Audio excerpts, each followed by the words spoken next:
ఉమ్మడి మెదక్ జిల్లాలో భారీగా పెట్రోల్ డీజిల్ కొరత ఏర్పడింది. ట్యాంకర్ డ్రైవర్ల సమ్మెతో పెట్రోల్ డీజిల్ సరఫరా నిలిచిపోవడంతో పెట్రోల్ బంకుల వద్ద నో స్టాక్ బోర్డులు దర్శనమిస్తున్నాయి.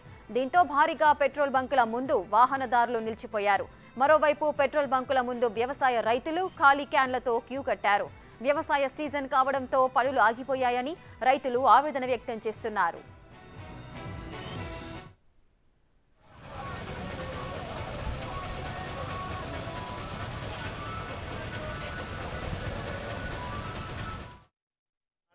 నాటేసిన కూలీలు కూలీలు మనిషికి 500 వేయాలి. ఆడలకు కూలీలు 10 మంది కూలీలు ఉన్నారు.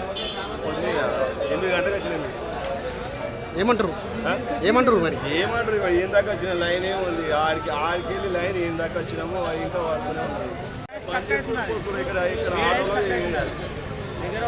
దీని కోసం వచ్చిన 10 మంది కూలీలను పిలిచిన 12 అయిపోయింది ఆల్రెడీ. ఇప్పుడు డీజిల్ తీసుకుపోవాలి. ఎప్పుడు వాళ్ళు నాటేస్తారు. ఎప్పుడు వచ్చినాం లేస్తేనే వచ్చినాం. ఈ టైం అయిపోయింది, ఇంకా లైన్ కాడికి పోనేలేము. డీజిల్ ఉన్నదంటారు కానీ మోటార్ గరం అవుతుంది. రైట్, ఇక ట్యాంకర్ డ్రైవర్ల సమ్మెతో పెట్రోల్ డీజిల్ సరఫరా అయితే నిలిచిపోయింది. ఈ నేపథ్యంలోనే వాహనదారులు రైతులు కూడా ఇబ్బందులు నెలకొంటున్నాయి. మరిన్ని డీటెయిల్స్ మా ప్రతినిధి దుర్గారెడ్డి అందిస్తారు. రైట్ దుర్గారెడ్డి, చెప్పండి, అసలు ట్యాంకర్ డ్రైవర్లు సమ్మె ఎందుకు చేస్తున్నారు? దీనికి సంబంధించిన వివరాలేంటి?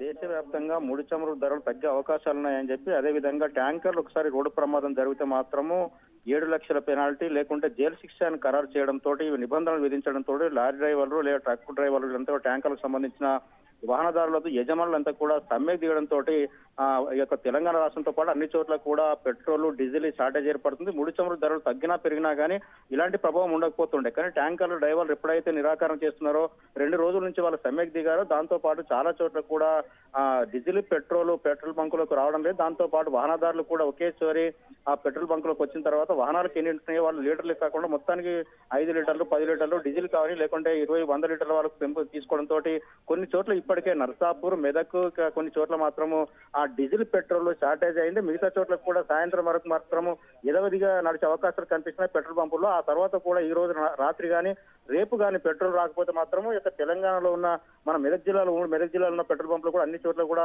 డీజిల్ పెట్రోల్ షార్టేజ్ అయ్యే అవకాశాలు. దీంతో పాటు ఈ ప్రభావం యొక్క ట్యాంకర్ డ్రైవర్లు నిరాకరణతోటి ఆ డీజిల్ మీదతో పాటు పెట్రోల్ అదేవిధంగా గ్యాస్ మీద కూడా ఈ ప్రభావం పడే అవకాశం అయితే కనిపిస్తుంది. రేఖ, రైట్ దుర్గారెడ్డి, అయితే ఆ సమ్మెతో కూడా అటు రైతులు కూడా ఎంతో బాధపడుతున్న పరిస్థితులు నెలకొన్నాయి. వ్యవసాయ సీజన్ కావడంతో కూడా వాళ్ళు పెట్రోల్ కావాలంటూ క్యాన్లతో క్యూ కట్టిన పరిస్థితి నెలకొంది. మరి ప్రభుత్వం ఏదైనా ప్రత్యామ్నాయ చర్యలు చేపడుతుందా? దీనికి సంబంధించిన వివరాలేంటి? అయితే రేఖ, ఇప్పటి వరకు అయితే ఈ యొక్క సమ్మె చేస్తున్న లారీ డ్రైవర్లు ఏదైతుందో కఠిన నిబంధనలు విధించడం వల్లనే వాళ్ళకి ఏదో రోడ్డు మీద వెళ్తుంటే కొన్ని చోట్ల సరిగా వెళ్ళినా కానీ ఇతర వాహనాల డ్రైవర్లు రావడం, లేకుంటే ఆ స్పీడ్ కంట్రోల్ చిన్న ప్రమాదాలు జరుగుతాయి. దాన్ని కఠినంగా వ్యవహరించడం, అదేవిధంగా 7 లక్షలు పెనాల్టీ వేయడం, 5 ఏళ్ళు జైలు శిక్ష వేయడం వల్ల మేము డ్రైవింగ్ చేయలేమని చెప్పి వాళ్ళు ఉన్నారు. వాళ్ళకి సంప్రదింపులు అయితే వాళ్ళ యజమానితోటి అటు కేంద్ర ప్రభుత్వం ఇటు రాష్ట్ర ప్రభుత్వం సంబంధించిన వాళ్ళంతా పెట్రోల్ ఎవరైతే సప్లై చేస్తారో వాళ్ళందరికీ కూడా సరఫరా చేసే ఆ ట్యాంకర్ డ్రైవర్ తోటి మాత్రం యొక్క సరఫరాను కొనసాగించాలి. ఒక మీ సమ్మె నోటీస్ ఇచ్చిన తర్వాత సమ్మె ఎక్కువ కాలంలో కూడా యథావిధిగా కొనసాగిస్తే బాగుంటుంది, అది పరిగణలోకి తీసుకుంటాము.